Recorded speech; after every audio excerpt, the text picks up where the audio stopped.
Good morning mga kaidol sa atin lahat. Ito po ay gumagawa po tayo ng Komatsu, no? Na D155 odd model mga kaidol.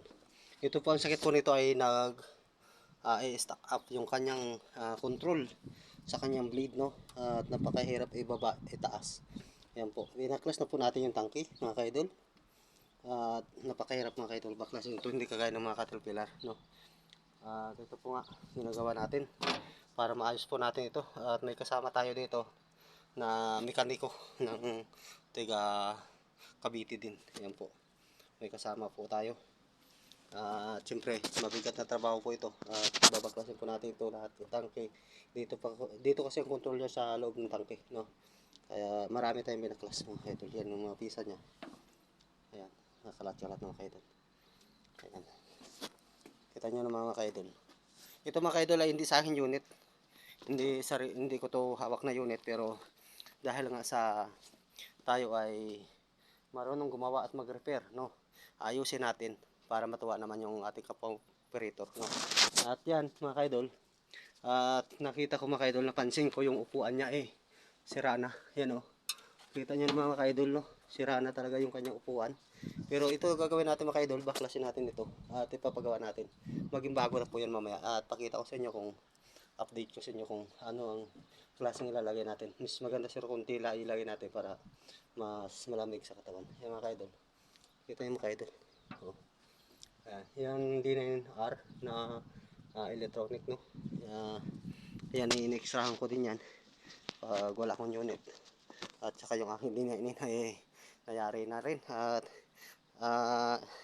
nakakondisyon na naman kaidol. Nakakondisyon na naman at inayos ko. Nagpalit ako ng pin at nagpalit na rin ako ng ruler ng mga sira. Kaya naka-stay na naman yung aking unit. Kaya ito, baguhin natin to mga kaidol.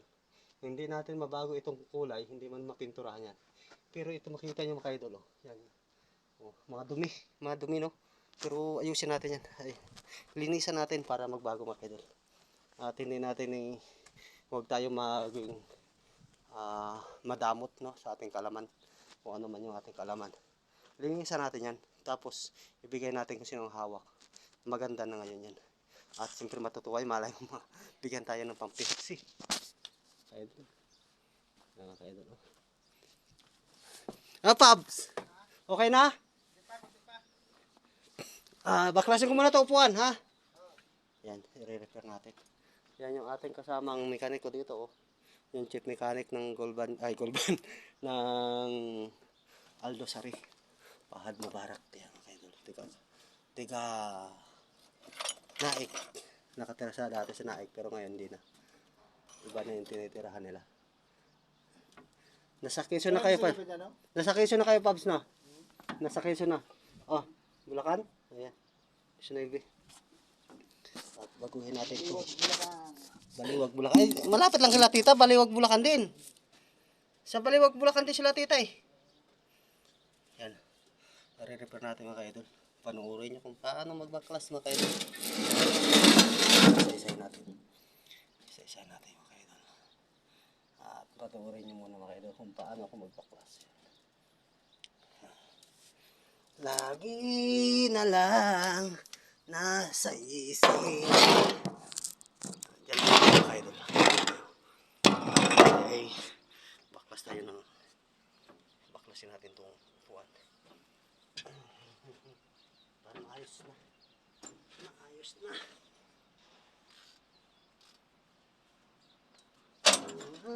Sandali. Ito lang yung tanggalin.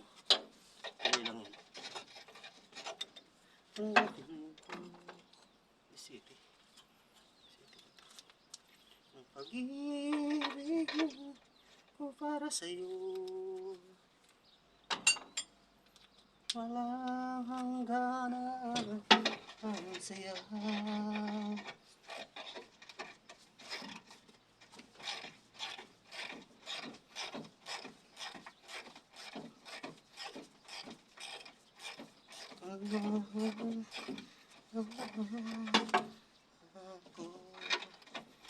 Isa-isahin natin to para malinis talaga.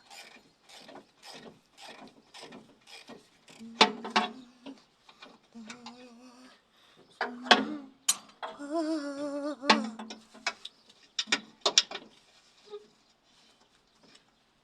lang. Ayun lang. Mahirap. Sabi dito.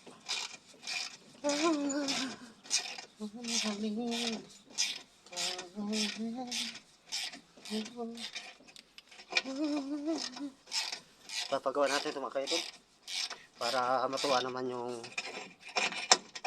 ating kapong operito mga kaidol.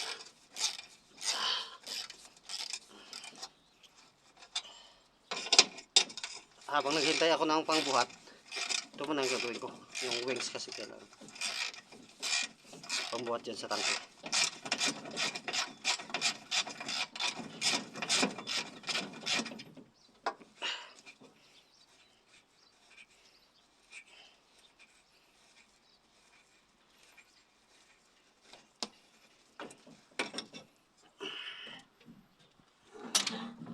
Sakit ng baywang ko ah. Nagsayaw-sayaw ka sa kanina kayo dun.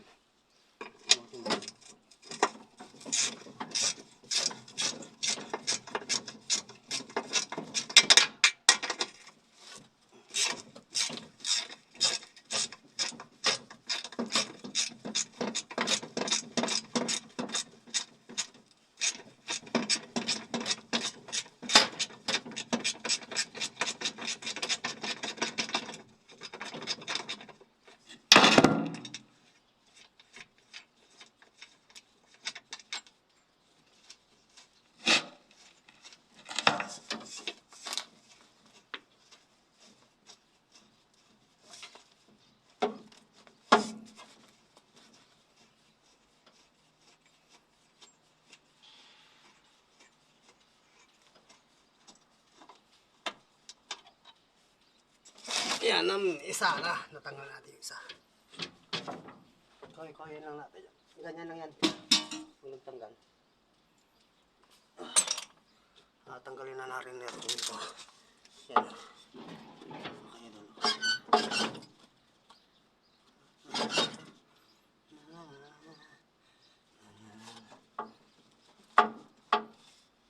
City. Pumasok yung City natin. Sakit.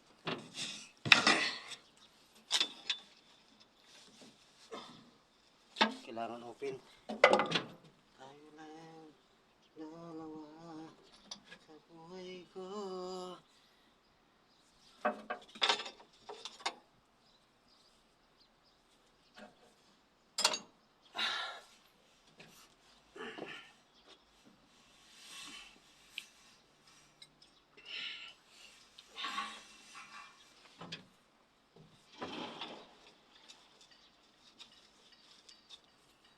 Tayo lang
Hanggang dito lang muna ito mga idol yung aking video. Mamaya ulit. Maraming salamat.